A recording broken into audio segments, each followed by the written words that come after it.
Welcome to the Night Tube. I'm Stephen Knight. I hope you're all well. Continuing this great run of bringing you these fantastic public figures that have got interesting things to say. So I'll be speaking to Calvin Robinson on this podcast. Calvin is a political advisor and a social commentator. Many of you may have seen Calvin making sense across various news channels and various publications. He's been a solid voice on many issues, really. He's spoke about racial division in the UK, political extremism, cancel culture, and more. It's really something fascinating to me happening with the conversation in terms of the discussion and its enemies.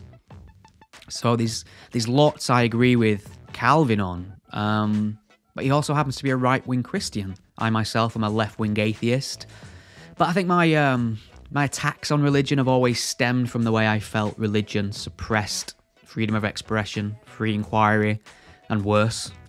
And that's still certainly true. It's especially true of Islam in the modern era, of course. But I think it's more the secular left-wing ideologies that are having that effect now. And they're certainly the ones dominating the UK and much of American culture.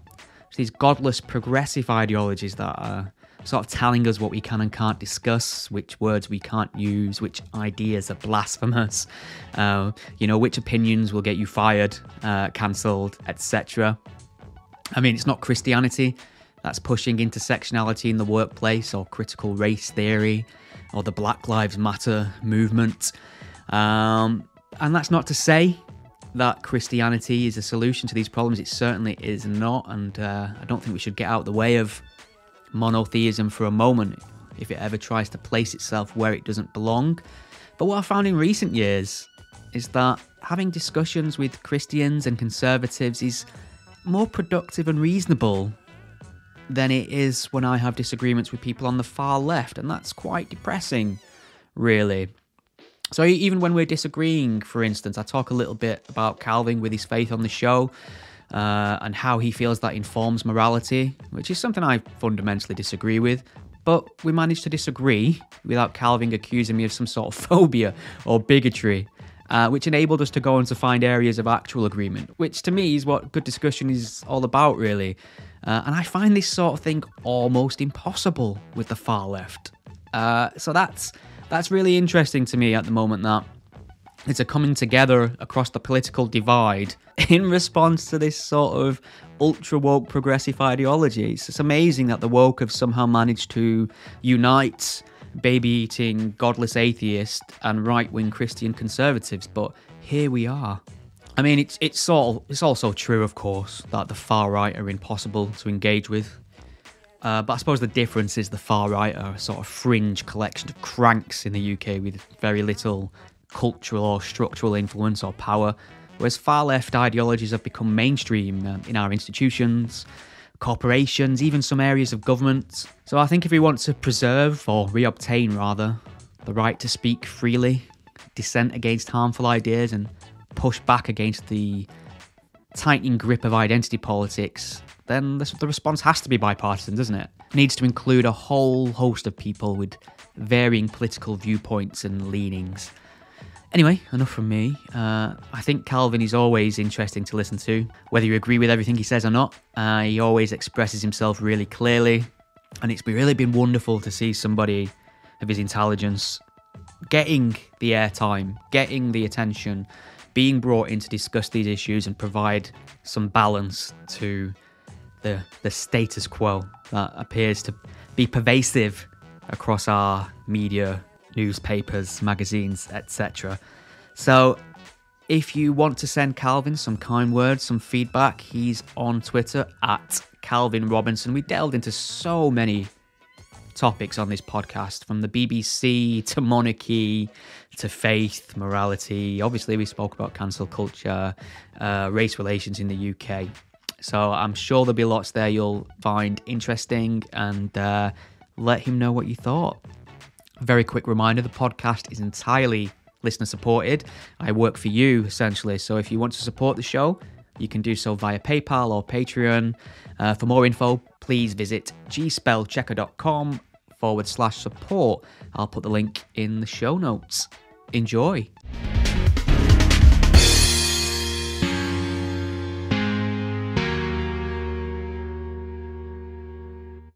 Welcome to the Night Tube. I'm Stephen Knight, and I'm very pleased to be joined by political advisor Calvin Robinson. Calvin, how are you? Not too bad, thank you, Stephen. How are you doing? Wonderful. I think we were just talking before we started this about how striking your Zoom background was. It threw me for a second. I thought you were actually broadcasting from a church. I don't know if you want to tell us the significance of the display you've chosen. I think you put me to shame a little bit. Well, yeah, I'm in my college room in Oxford at the moment, so it's not the best background. So Okay. I put a Zoom background up there to make it better. But this is my sending parish. This is my parish church, St Mary Brookfield in Dartmouth Park, and that is the stained glass windows of the Ascension right there. And obviously, the Ascension was just a week ago, so it's quite prevalent. There we go, topical. Well, we might touch on your faith a little later on, actually, because it's obviously something that's very important to you. And you are on the Godless Spellchecker podcast, so I'm sure many of my listeners want to hear about it. But before we talk about topical events and a lot of the things you've been covering really well lately, actually, so I'm always pleased to see you pop up on our mainstream news media channels. Maybe you could just tell my listeners and viewers who you are. How would you describe what you do? Good question. Depends who's asking the question. I'm an educationalist. I'm a former school teacher / assistant principal / consultant for the DfE. And I'm currently reading theology in the hopes of becoming a priest one day, training for holy orders. What do I do? I give my opinion. People ask me for it every now and then, and when they do, I give it to them, whether that's the Telegraph, the Daily Mail, or GMB, or whoever. Yeah, that's pretty much, I commentate on things. Right. So, I mean, what shifted you away from the career path of teaching? Was it any one thing? Was it a number of things? You just had enough of kids in general? No shift away. It's still very much my passion. It's part of my vocation. I very much believe that we're finally heading in the right direction in education in this country, thanks to Michael Gove's initiatives around 2014, roughly. More towards knowledge, and real putting an emphasis on rigorous education rather than the fluffy liberal progressive nonsense that we're working towards before.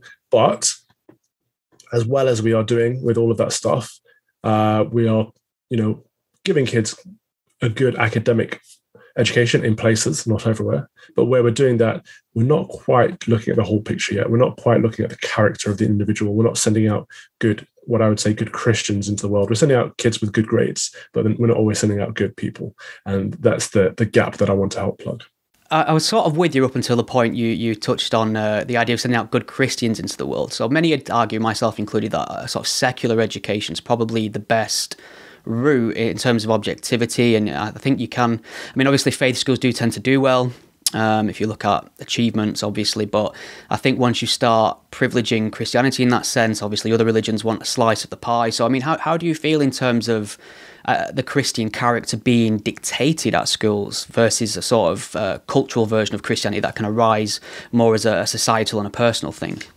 There's so much to break down that I'm a firm believer in evidence-informed practice, and in education, faith schools or Christian schools tend to do much better than secular schools. So I think the argument that secular education is better is flawed. But also, for me, it's down to character, and it's about the whole individual, not just the academic excellence, which is important.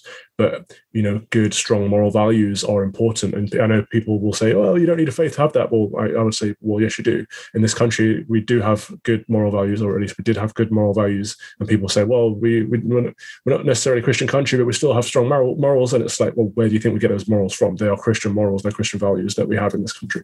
And to give them precedence over other faiths, I would say, yeah, absolutely. It is still a Christian country with an established church, and you have a choice. You have freedom of choice, which is something I firmly believe in that you can choose to send your kid to a secular school if you want to, or you can choose to send them to a Church of England school or a Catholic school or whatever. But I think there's something extra to be gained from teaching children what's good and what's not good, and holistic values. So, I'm in sort of agreement in the fact that I'd say Christianity helped popularise a lot of moral codes we have today, helps keep them alive in certain sections of culture and society. But many would argue that obviously objective moral claims predated monotheism, and we can arrive at them without scripture. And in fact, if you do proper combing of the scripture, there's a lot of immoral teachings within it. So, I mean, are you sort of proposing a Christian framework as a way to keep moral values alive, or are you making the argument that they can't be moral values without Christian theology? I'd say probably both, in that if it comes down to having no morals or having Christian morals wins for me. If it comes down to having secular moral values versus Christian moral values win for me. The whole premise of loving God and loving your neighbor as yourself, going out into the world not with individualistic values of my own personal happiness is all that matters in life, but thinking about other people and a sense of service and duty towards one's family and one's country are vital, that we don't instill those kinds of values in secular environments. So the best approach for that is Christian values. But of course, it doesn't just come down to the values for me, it comes down to the faith. And I firmly believe in that faith. And that's why it's important for me personally. But I'm 100% behind personal choice as well. Sure. So yeah, you have sort of a liberal freedom of religious mindset on it. So one last point on this, because I find it fascinating, and it's always nice to talk to somebody who has faith, who's very open and reasonable and wants to discuss it and can do so civilly. So I suppose, I mean, they're talking about the Christian view on morality. I think you sort of touched around the idea of do unto others, which is a great teaching popularized by the life of Jesus in Christian theology. But I mean, it's generally known as the golden rule as well. And I mean, is there not a framework, sort of secular context, where one could have that outlook on life, do unto others, without also accepting things unnecessarily, like the resurrection, the concepts of heaven and hell, the concepts of eternal damnation, things like that? Can we not get to a secular morality that sort of cherry picks the good bits of Christianity, but gets away some of the more murkier things? I would say we probably can, but if we can, why aren't we doing it? That's fair. But on the other end of the argument, these things that you said, can we not leave them behind? They're the important things. Believing in Christ and He is the only way for our salvation, and believing in heaven and hell and afterlife. All these things are important too for people with the faith. So I don't think it's about leaving certain things behind, but honestly, if there is a good approach to living a good moral life that is also secular, I would love to see it, because we don't see it very often. What we actually see is a void that's left by our national religion being pushed to the back seat. And what we've got now this is why we have so many other problems in our society, because people are looking to fill that void and they don't know what to fill it with. So they reach out to whatever's closest, whether that's Black Lives Matter, Extinction Rebellion, whatever latest fad or riotous trend is going on. And they look for somewhere to belong. They look for somewhere with a code and values to follow. And in my opinion, these are inferior values. Black Lives Matter, Extinction Rebellion, there's no forgiveness there. This whole cancel culture comes from these movements and the whole identity politics spectrum. And to me, it's not very good. And we should always be aiming to go for what's good in life. Yeah, on that one, I have to begrudgingly agree. I do really feel there is something about this argument that a void has been left when we erase our sort of cultural religious identity, and then the question becomes what's going to fill that. And like you say, people are looking for meaning, people are reaching out to these ideologies that can be very harmful. And I suppose that brings me round to identity politics. So it's been great to see you on TV arguing against identity politics. You are someone who's made it quite clear that you want to be judged very much on how you behave and what you say versus your ethnicity, for instance. And that's quite refreshing to see in an era of identity politics where that seems to hold a certain amount of currency. But is there not something like strangely ironic or paradoxical now that because it's refreshing to see somebody like yourself do this, you've become almost a go-to voice on the issue of race? So in a roundabout way, we are talking about this topic when I think, if I'm correct in my perception, you'd rather not spend too much time dwelling on these issues. Yeah, absolutely. I hate talking about race. Right. But it's something that I have to do. I have a duty to do it because I'm in a privileged position in that I can have the conversation without certain assertions being cast that would be if somebody else was to, like yourself, was to have the same conversation in a public sphere. We're not in a good place right now in this country in regards to race relations. There's a YouGov post came out on the week that we're recording this, YouGov poll rather, that came out and said that race relations have gotten worse. British people feel that race relations have gotten worse since the last time they were asked, since the Black Lives Matter movement. We've got these hard left ideologues pushing their own personal worldview that this country is racist, systemically, institutionally, whichever definition they want to take, and that white people are bad people, oppressors, and black people are victims that need to be helped and patronized. And people don't like this because it's not true. People are welcome to have their own personal perspectives and personal opinions, but the problem is they're pushing those views onto everyone else and forcing us to accept that their truth is the truth. And I don't think that's okay or acceptable. So yeah, I'm having to have this conversation quite often, even though it's a frustrating one to have. But I'm glad that I'm able to have it, because if I wasn't able to voice what I perceive to be a common opinion, then who would? And we'd be left with the vocal minority who are perpetuating this narrative of racism in this country that I don't think is true. Yeah, I think nail on the head there with the expression vocal minority, because it is, of course, it is a left-wing problem, a far-left problem. However, these people don't seem to have much luck when it goes to the polls, luckily. I mean, that's always subject to change, but I think where we are now, the general population tends to reject sort of far-left identity politics as a rule.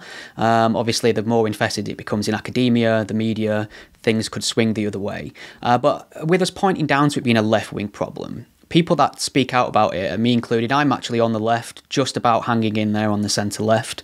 I'll often get accused as right wing, and this is used as a smear. You have it thrown out as a smear. It's an insult. It's to imply something nefarious and sinister, which has always seemed a bit silly to me anyway. But you are someone who gets called right wing all the time because you are right wing. You identify as right wing. So what does that mean to you, being on the right? What sort of things could you explain to people who, I would argue my audience is predominantly sort of centre liberal left? How could you explain to them what right wing is and sort of differentiate it from the sort of caricatured version that we often see on platforms like Twitter? Yeah, I think you're right in that it has become almost like an insult to call someone right wing now, because if you're not left wing, you're not good and you don't have good intentions, which is bizarre.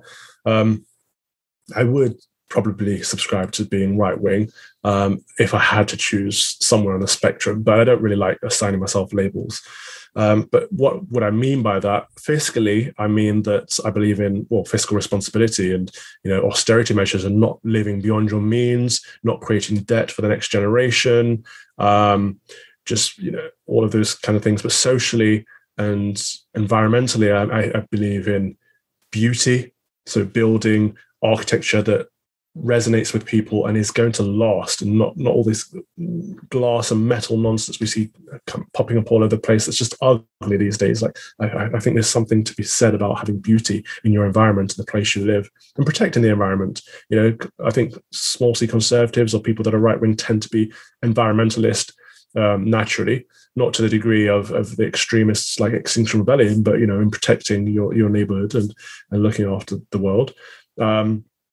Believing that family values, Christian values are important, and that we, like I said earlier, we have a sense of service and duty towards each other, and that we are more than just individuals, and that's important. Being part of a community or a society or a neighborhood means something.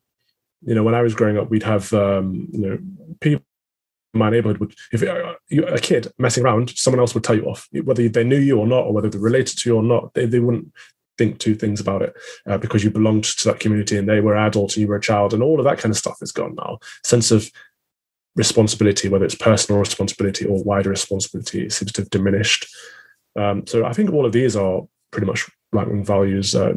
Belief in the state, in borders, protecting our own. These things are frowned upon these days, but they're so vital. Borders, without borders, what are we? We're nothing. And boundaries are so important in life. As an educationalist, I know this because children thrive in an environment where you set them boundaries. They love that. That's how they know they're loved, because you are caring for them by setting the limits, because they're always pushing those limits naturally to see where they go. And they don't want to hurt themselves. And as an adult, you set the boundaries so that they don't hurt themselves. That's the basic premise of a boundary.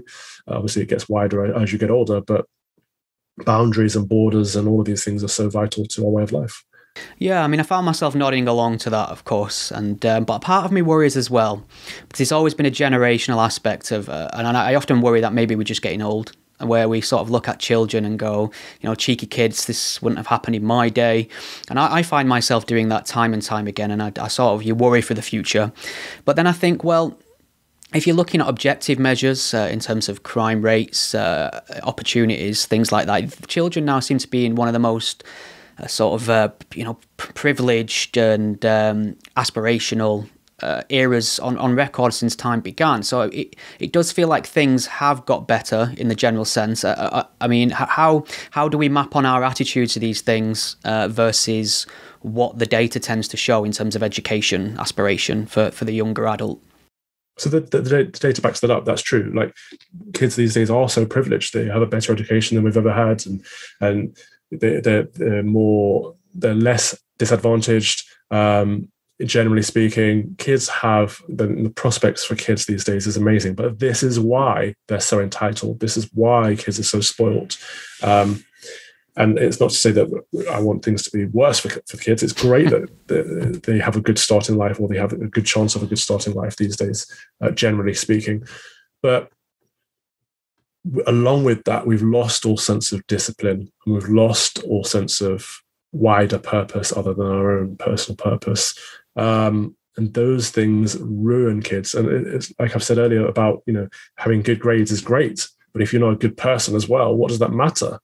Unless you're contributing to society and trying to help make the world a better place, what does it matter what your grades are and how much you earn? Life's got to be worth more than that, surely. Yeah. Well, for a quick change of pace, and I'm looking forward to speaking about this, I don't think it's something that's really come up on my podcast before in much detail, and it's this concept of defunding the BBC and the debate surrounding the licence fee. I remember, I studied film and media studies back in uni and at college, which obviously very useful studies. I think it's just a rung above gender studies. But I think I was the solitary voice in that class about thinking the license fee was unfair and should be abolished, and we should have more consumer choice or the right to abstain from it. And this viewpoint's slowly become more popular over the years. You appear to be an advocate of it. And I suppose we're having this conversation in the backdrop of a recent investigation surrounding some really unscrupulous actions and motives by journalist Martin Bashir in obtaining a very exclusive and popular interview with the late Princess Diana. So, what are your general feelings towards the state broadcaster? Because on the flip side of the coin, people would argue that this is a sort of unparalleled coverage. The access they have to things, the quality of programming they produce could not be sustained without the license fee. But you're somebody who's very much against that concept continuing. Yeah. So, firstly, media studies has obviously helped you out in what you're doing now. So it's a great vocational pathway that we should encourage. Gender studies, on the other hand, are completely fluffy nonsense. So I wouldn't compare the two. Fair enough. But as for the state broadcaster, so this is a controversial one, because it is a right-wing thing to want a state broadcaster. It is a small c conservative to protect institutions like the BBC. And I'm going against my core values in a way there, but it's because the BBC has lost a sense of being a state broadcaster. Its remit was to inform, educate, and entertain, and I don't think they do at least two of those things anymore. You could argue it doesn't do three of them. In that they're supposed to create content that no other station could create, because they're not reliant on viewers or advertisements or any of that rubbish. They can just create things through our money, the money that they force us to pay through threat of prosecution. So that's an issue right there. Of course, that's an outdated business model. The fact that you have to pay the BBC in order to watch any channel, regardless of who they are, and BBC has no input in any of the other stations. It doesn't make any sense. But the fact that the BBC is no longer being a public service, it's no longer being a state broadcaster, it's being a commercial outlet competing with the other commercial outlets. ITV has a soap opera.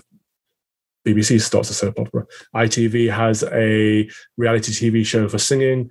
BBC starts a reality TV show for singing. That's not what the BBC is supposed to be about. It's supposed to be John Betjeman on churches. It's supposed to be creating Dawkins documentaries or, whatever, original content that informs and educates as well as entertains. And so that's a problem there. But also, of course, we can't talk about the BBC and defunding the BBC without talking about the media bias. And this is a wider problem than just the BBC, but this whole metropolitan liberal elite, this whole idea that people like the people that work at the BBC know what's best for us, and they're not afraid of telling us, that we're living our lives wrong, that we're bad people unless we subscribe to their values. And it's not a left-wing or a right-wing issue, because people on the left think that the BBC is right-wing, people on the right think that the BBC is left-wing. It's a metropolitan liberal elite thing. It's a London bubble thing. And they've tried moving the BBC up to Manchester, but they took all the London woke lot with them. So it's not even diversifying it in that way. So, of course, there's the funding model, which is outdated. There's the woke issues, which are ridiculous and, being lectured to on every single program you watch on the BBC. And then there's also the waste and the bloat. And they spend so much money on stuff they don't need to, millions of pounds on high-profile celebrities when we don't need celebrities because we're not fighting for views on the BBC. Again, it doesn't make any sense.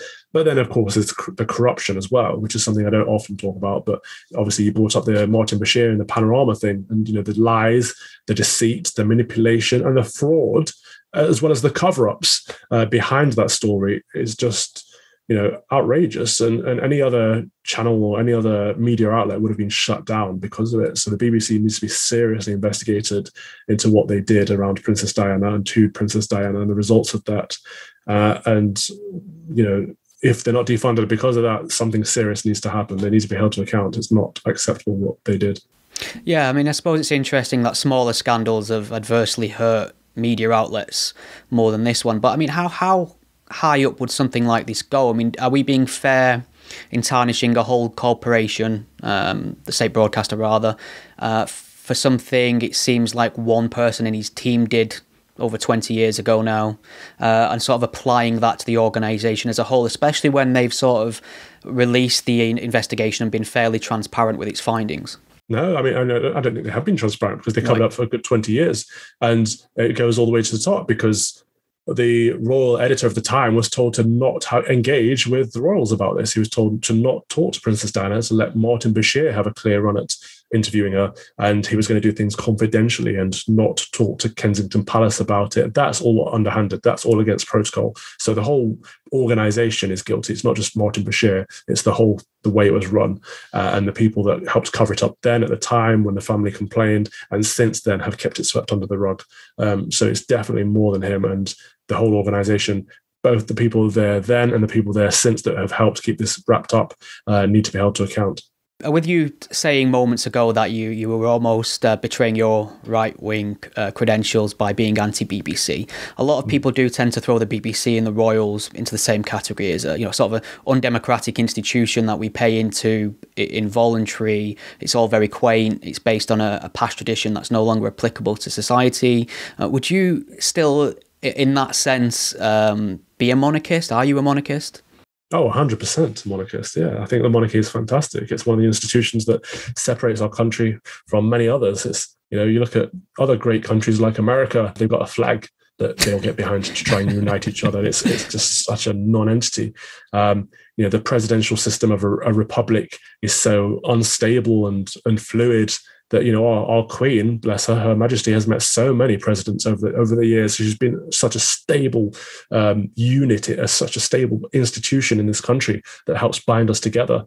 And it helps, I think, also having some humanity behind it. So the royal family are people. The sovereignty behind this country are living and breathing.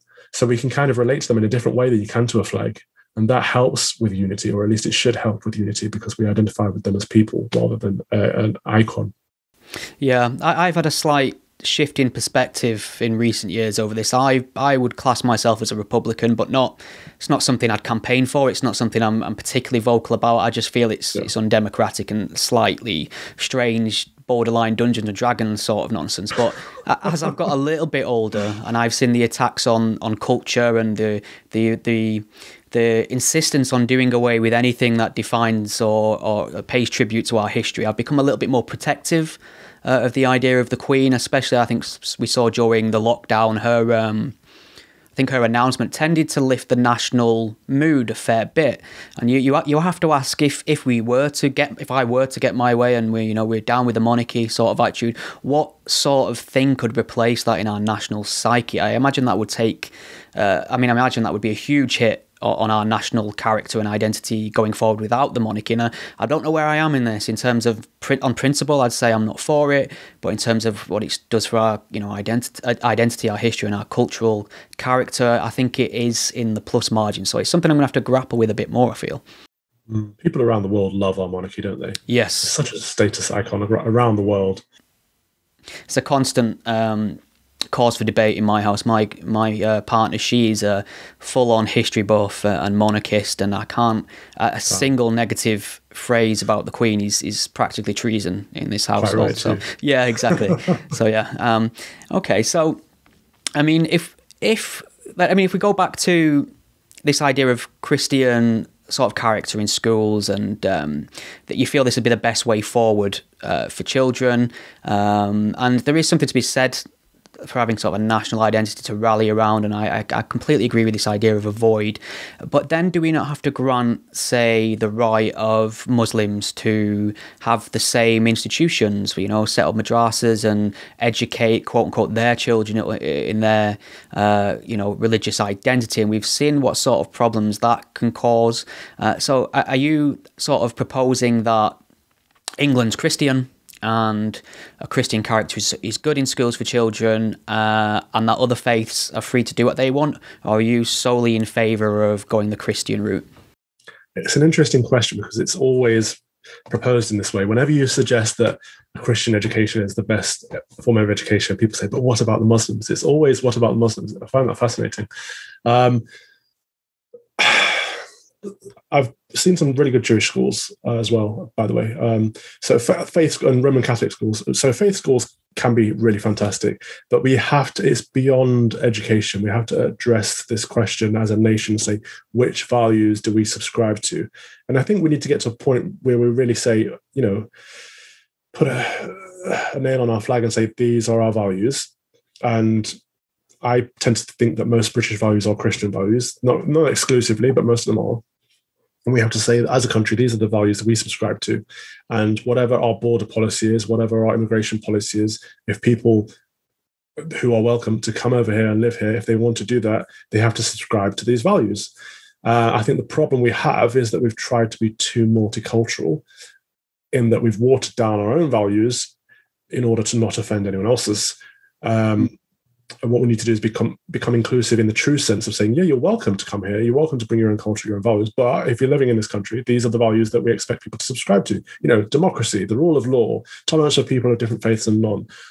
These are three core essential British values that everyone should subscribe to, but not everyone does. Speaking the English language, if you want to live in this country, I think it's quite a decent argument to say that you should be able to speak the language. At least you should be encouraged to learn it if you're coming to live here. And we're afraid to have these conversations because we're afraid to be seen as racist or xenophobic. And it's just a nonsense, because most other countries will have these expectations. Why shouldn't we? And it's a shyness around what we believe in, and we should be proud of what we believe in, because we believe in good things. So in order to more directly answer your question, I think I believe in educational choice. I think it's great that we have a free school system, that people can set up their own schools. Parents and teachers can get together and create a school where a school is needed. That's fantastic. I also believe in religious freedom, so people should be able to worship their faith within reason, and as long as it's not detrimental to other people's lives. So I don't have a problem with other faiths setting up faith schools, but I do think there is a difference, because in this country we still do have a requirement for collective worship in a Christian, what's the word they use? Character, thank you, in a Christian character. And we don't enforce that, and we absolutely should. But yeah, so we should set precedents and encourage Christianity, but we should also allow other faiths, I think.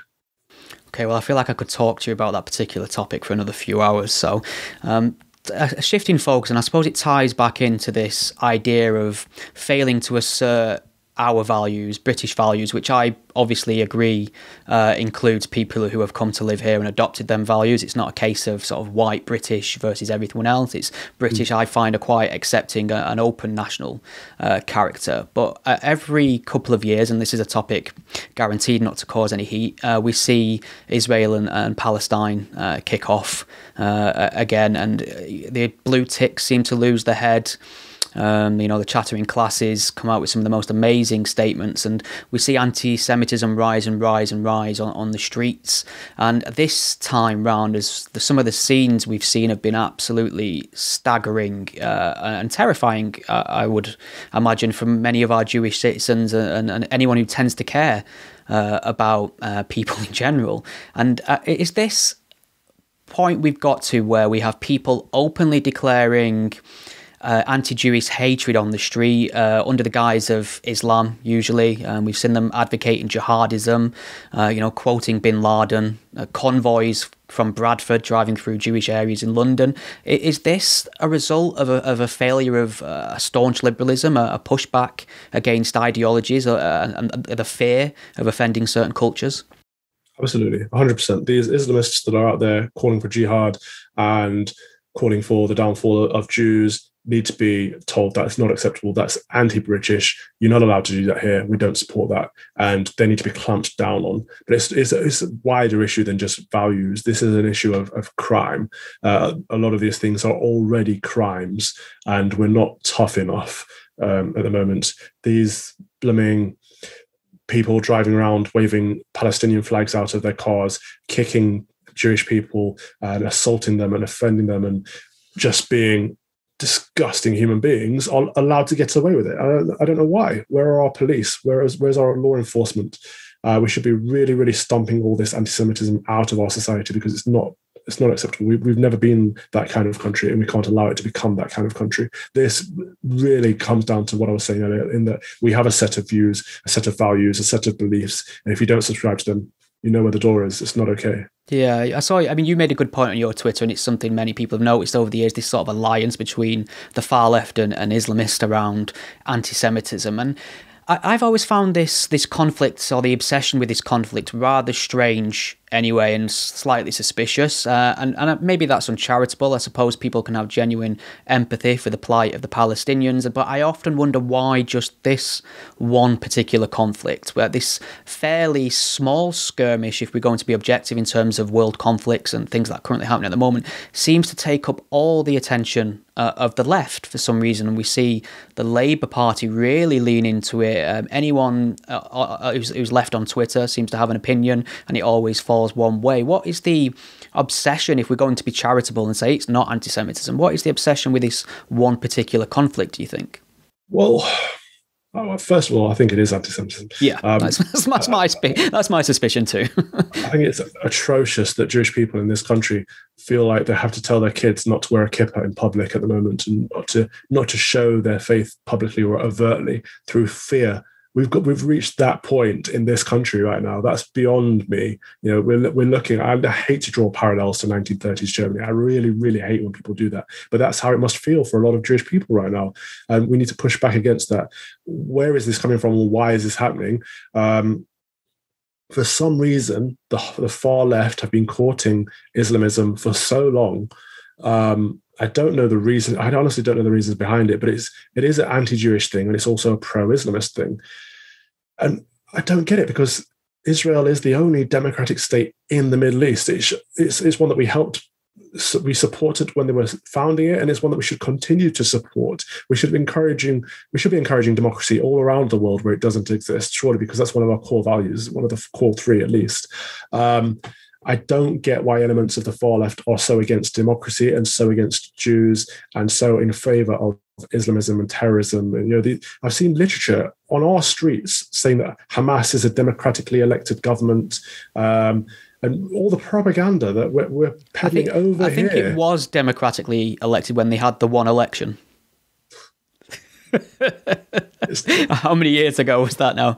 but they are prescribed terrorists. They're a Absolutely. prescribed terrorist organization, and nobody should be supporting them on our streets. And if they are, they should be arrested and questioned by the police. But of course, that doesn't happen. If you're carrying a Palestinian flag, you are safe. In fact, the police have made it known. We've seen police officers chanting free Palestine. Free Palestine from what, first of all? But to be politicizing the police force is outrageous in that way. Whereas if you're carrying an Israeli flag, you're going to get told to put it away, as we saw in a recent football match. What has happened to us? Yeah, there is this strange latching on to the approved symbols, and I don't know how you feel at the moment. I mean, I know this phrase "gaslighted" or being gaslit is or gaslighting rather is often thrown out by the left, but I do feel of late we are the general public being slightly gaslit over the issue of Black Lives Matter, and specifically George Floyd, because we've just come up to the 1 year since he was murdered in an American state, and a lot of people are really leaning into this now. We saw Norwich were tweeted out they were going to put a memorial on for him, rather, or light up some monument. Rochdale, near me in Greater Manchester, announced they're going to do the same in the town centre in honour of George Floyd. There were murals around the quite trendy areas of Manchester for him.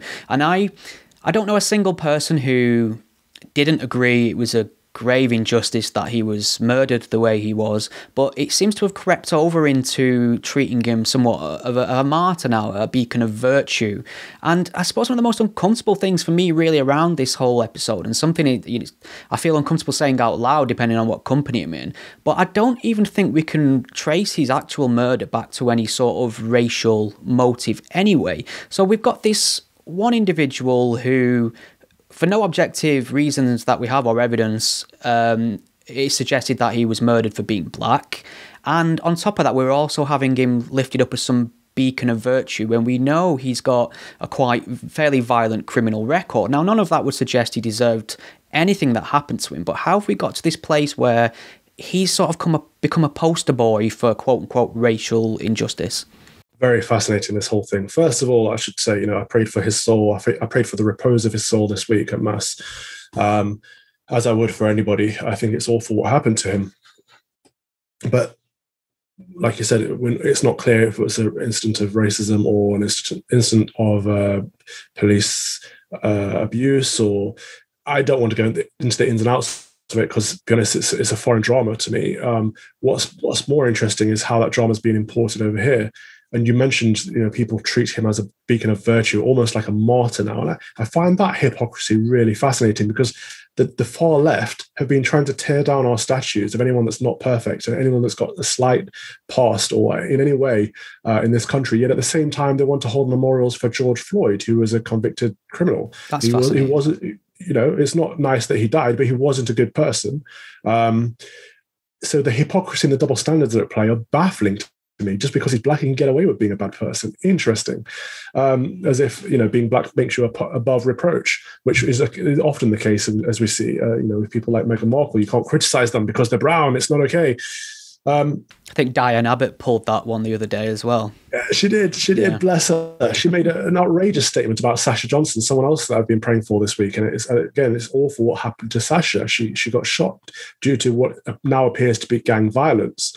But Diane Abbott went on record saying that it was linked to her activism and tried to pin it down to racism, which is, again, outrageous for a public official to be making statements like that, unverified. And then rather than apologizing, she doubled down and said, well, you can't criticize me for talking about race because I'm black. Well, she didn't say those words, but to that effect. It's like, come on, we've got to get past this, honestly. If we want race relations to improve in this country, we've got to stop using race as an excuse and playing that victim card. And it's so divisive. I don't see how these people think it helps at all.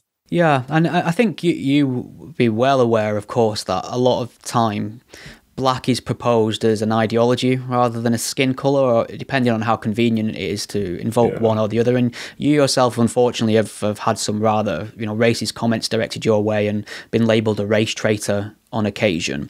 So, I mean, obviously this idea that if you're a black person speaking about race, you automatically must be listened to, lived experience, things like that, is all nonsense if the views coming out of that person's mouth don't fall in step with the prevailing sort of leftist narrative.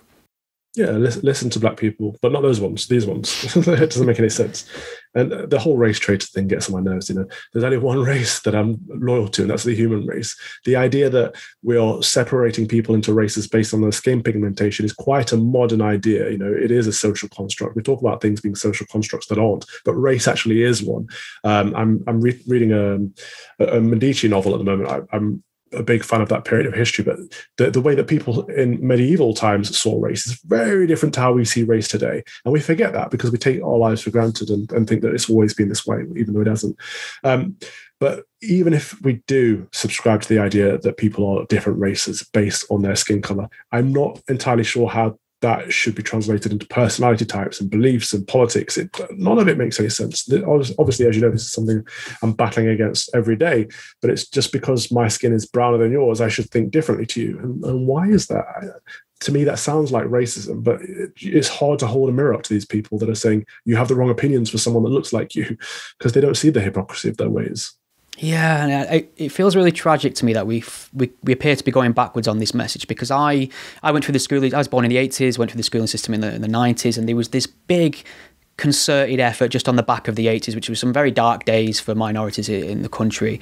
There was this concerted effort to talk about the individual and talk about what unites us rather than what differentiates us. There were these really great campaigns about kicking racism out of football. We saw lots of these incredibly talented non-white athletes come into our national teams and achieve amazing things. And that sport was, I think, a great catalyst at changing people's attitudes. It's very difficult to be racist when your black star striker's knocking in 30 goals a season. I think it really has helped change attitudes in that sense. And we were told that, skin colour doesn't matter, we shouldn't fixate on it. Now the narrative is it's the only thing that matters. And in fact, the only way to be anti-racist is to constantly have this concept of skin colour on our mind. So how have we got to this point where it felt like we were making progress? By no means perfect, of course. We haven't just solved racism, but it felt like we were heading in the right direction. And now there seems to be a concerted effort to dial that back in the sense of our perception of race. I think it's because we're ping-ponging from one extreme to the other. So we used to focus on colorblindness, which is great. I believe in that. But the way we've got about that is, so the far left will tell us that we're all, part of a homogenous group. Black people, the black community, you must give them this, you must treat them this way. And people on the right will say, well, no, everyone's an individual. They don't belong in a box. Every single person is different and unique and special. And I actually think both are wrong. We're somewhere in between. This focus on individualism, which many people on my side will argue, I think is detrimental, because we're more than individuals and we're more than a collective group. We're both. So we are in the way that, we're individuals as in we shouldn't be labeled and people shouldn't try to shove us in boxes, but also we're more than individuals because we belong to a community, we belong to a family, we belong to a neighborhood. And it comes back to what I've been saying all the way through this podcast, in that our sense of service, our sense of duty to each other is what's missing if we focus too much on our individualism. And you mentioned sport there. Sport is fantastic for uniting people behind a common cause and reminding people of a community that they belong to. And I was briefly involved in the Kick Racism Out of Football campaign. I think that was a fantastic program, and still is. And replacing things like that with political lobbyist groups, essentially, like Black Lives Matter, has been detrimental.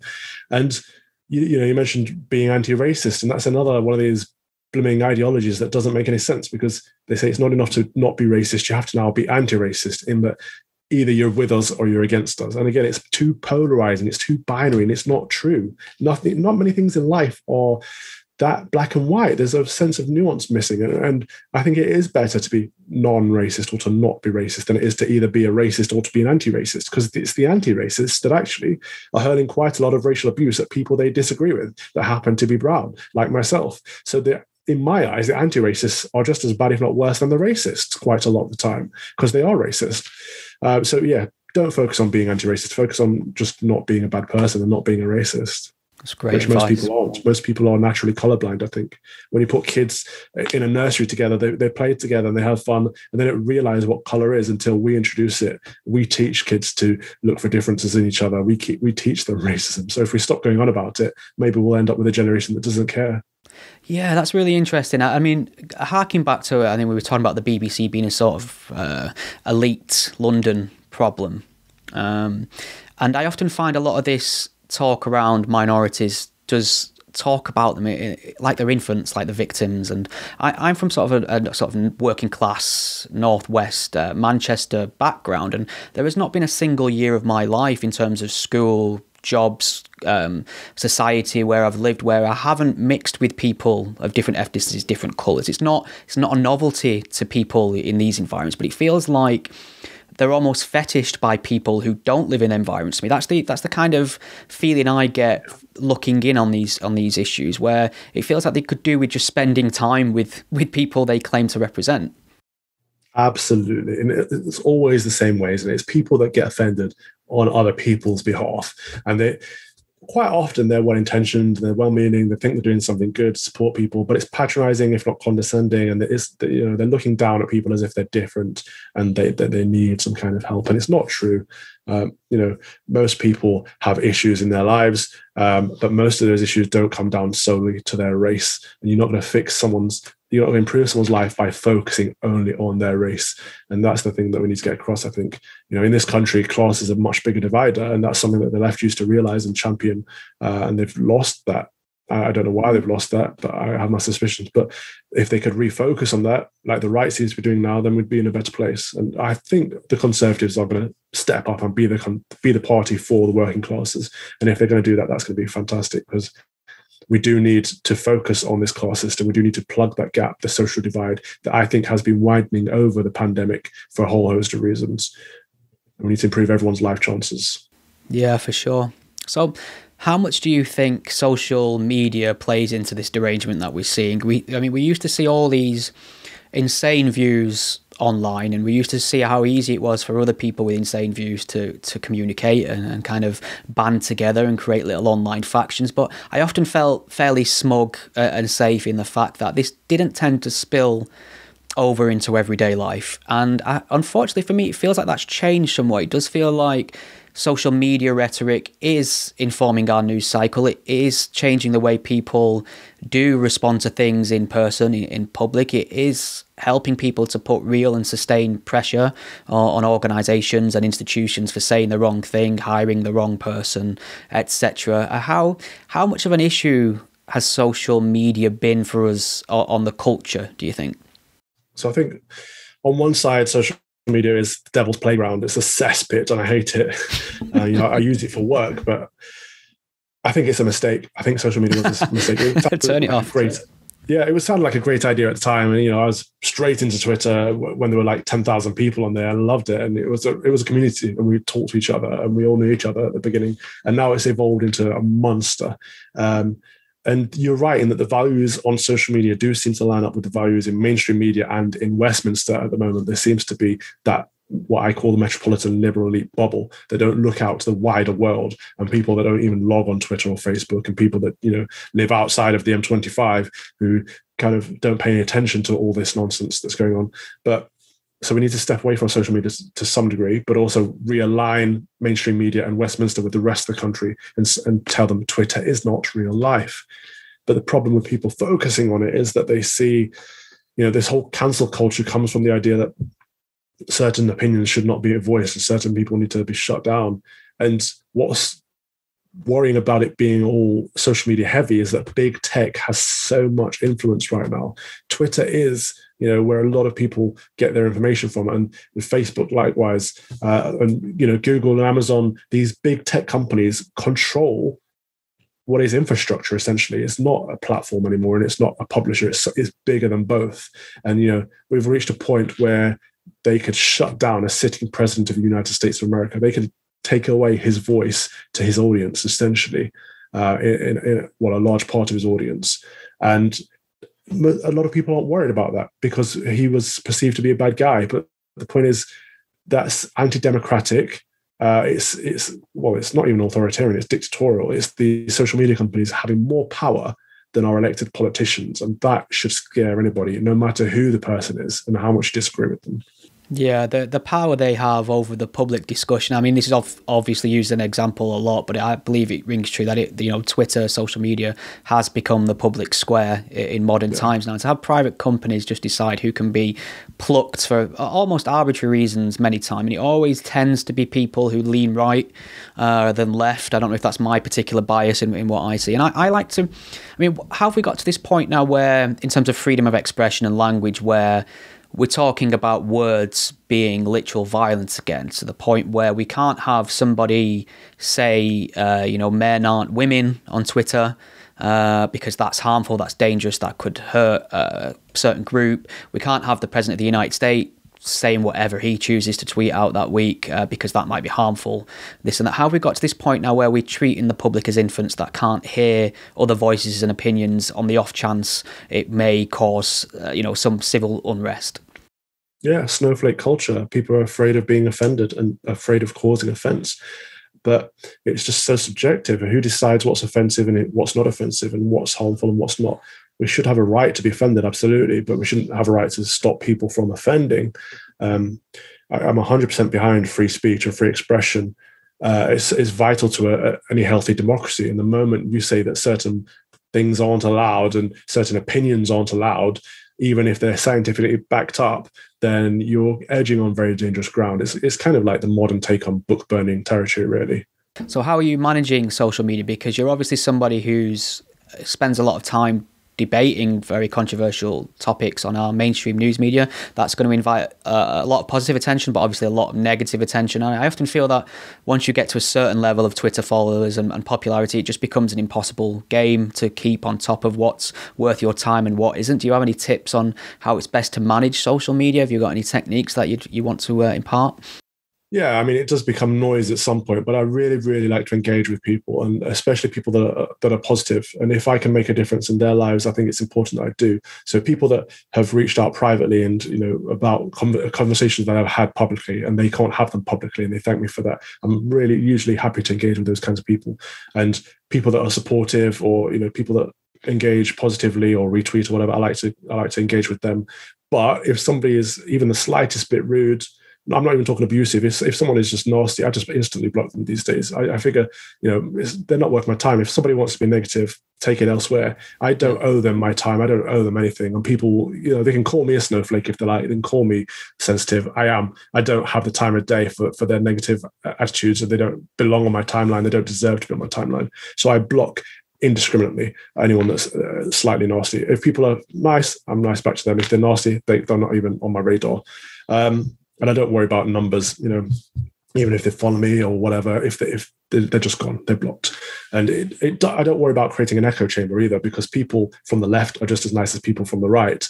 Quite a lot of the time, I'm engaging with people across the political spectrum. It's just, if people forget that you're a human being at the end of the line, because you seem to be a caricature because they see you on television or they see you just on a social media post, and they forget that you're a person with feelings, and so they feel they can say whatever they like to you. Well, they can't.